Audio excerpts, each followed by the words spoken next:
Hozir men sizga 5 soniyaning ichida bir ibora aytib beraman. Bu iboradan keyin farovonlik qonunini qanday ishlashini bukvalni bilib olasiz, chunki hamma xohishlaringiz, orzularingiz amalga oshishni boshlaydi.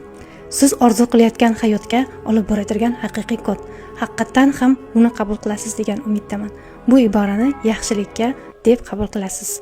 Chunki bu tushuncha tufayli men orzularimga, xohlagan narsalarimga erishdim.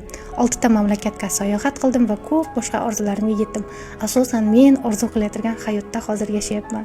Buning uchun minnatdorman Allohimga. Благодарныman.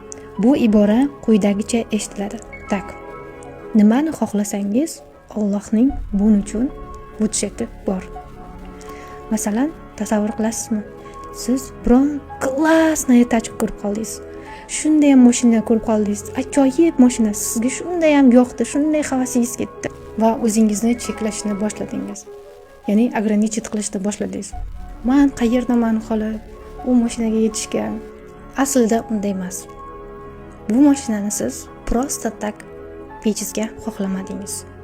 U yerdan Alloh sizga ishonadi va buni xayolingizga keltirishdi. Chunki sizni bunga erisha olishingizni bilishadi.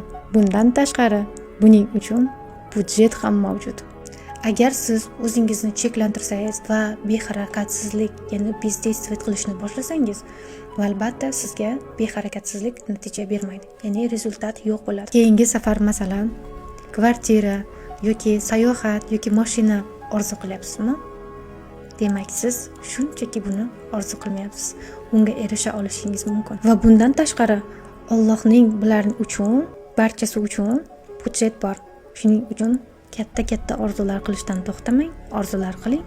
Bularning hammasi uchun budjet bor. Menga obuna bo'ling, kommentariyada sovg'a so'zni yozib qoldiring. Men sizning tug'ilgan sanangiz bo'yicha sovg'a yo'nataman.